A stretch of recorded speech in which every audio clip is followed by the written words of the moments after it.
campers! I'm at our Africa Savanna exhibit visiting our giraffes and zebras. This is the largest habitat that we have at the zoo, and it has a lot of different species that live together, including giraffes, zebras, guinea fowl, ostrich, and warthogs. Let's take a closer look at our zebras and giraffes. We currently have 3 giraffes at the zoo: Riley, our male, and our 2 females, Minka and Georgetta. There are different subspecies of giraffe that live across Africa, and they are well adapted for living on the open savanna. Here at the zoo, the giraffe's spots may stand out, but on the savanna in Africa, the spots give the giraffe camouflage amongst the shadows and leaves. While the rest of the hoofstock animals on the savanna have to compete for grass and small plants to eat, giraffes have access to the high branches of trees. Giraffes are the tallest land animal, and their height allows them to have the tender, young leaves of the acacia trees all to themselves. Female giraffes can get up to 14 feet tall, and the males can reach 18 feet. Their 6-foot-long necks have the same number of vertebrae as humans. For giraffes, however, each one can be over 10 inches long. Both males and females have distinct hair-covered horns on their head called ossicones. Males will use their ossicones to spar with one another, slamming their neck against each other. Because giraffes are so big, they are not the easiest prey animals for predators. They have safety in numbers when in a tight herd and will defend themselves with a karate-style kick that can be deadly to a predator. Despite their size and awkward-looking body, giraffes are quite fast, reaching speeds of up to 35 miles per hour. Giraffes are herbivores, and it takes a lot of leaves to fuel such a large animal. They may eat up to 75 pounds of food per day. Their long 18-inch tongue helps them to eat their favorite leaves from the acacia tree by reaching around the long thorns.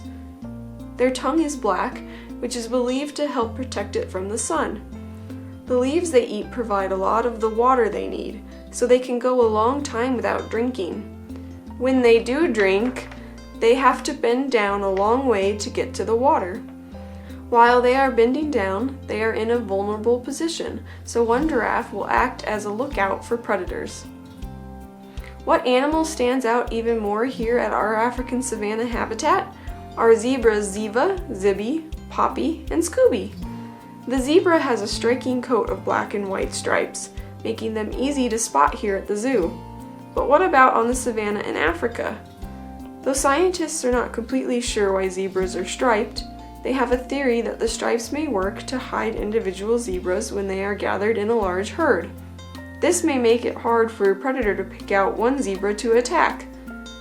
Zebras may fall prey to various predators like the lion, but they do not go down without a fight.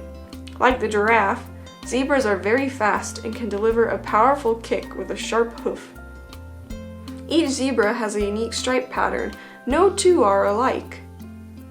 Here at the zoo, we have a species of zebra called Hartmann's mountain zebra. They are easily identified by the dewlap on their throat that dangles down.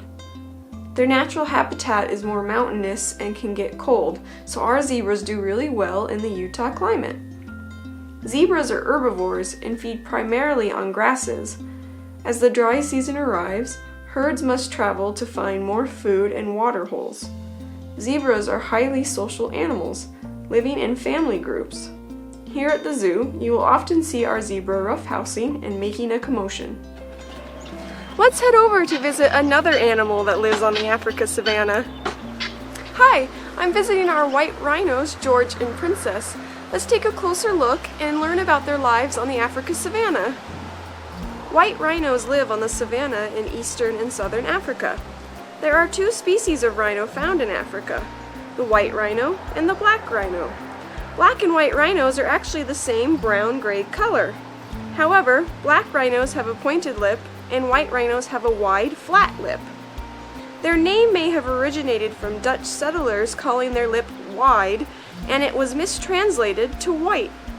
The rhino gets its name from their most famous feature, their horns. Rhinoceros comes from the Greek words rhino, meaning nose, and ceros, meaning horn.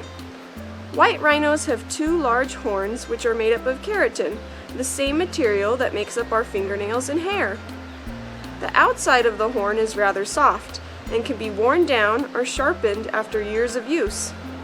Rhinos are generally peaceful animals, but will charge when startled by something. This has given them the reputation of having a bad temper, but really it is just their defense mechanism. They have poor eyesight but excellent hearing. They often rely on other animals to alert them of danger. Their ears can move independently of each other, with one facing forward and the other directed backwards, or both perked up when they hear an interesting sound. Their skin is thick and armor-like, however it is still very sensitive to the sun and bugs. In order to protect their skin, rhinos will often wallow in mud holes. Their wrinkles and folds trap moisture, helping to cool them off. White rhinos are grazers, feeding on grasses the large majority of the day. They help keep savanna grasses short, reducing the spread of large fires by creating a break in the expanse of grass. Rhinos have an interesting relationship with a species of bird called an oxpecker. The bird will hop on the rhino's back, picking out any ticks or insects, giving the bird a nice meal, and helping the rhino get rid of pests. The oxpecker will also raise alarm if they spot danger. White rhinos are the largest rhino species, reaching up to 5,000 pounds. Don't be fooled by their lumbering size, though. They can charge at up to 30 miles per hour. Let's head back to the classroom and discuss the savanna adaptations we just learned.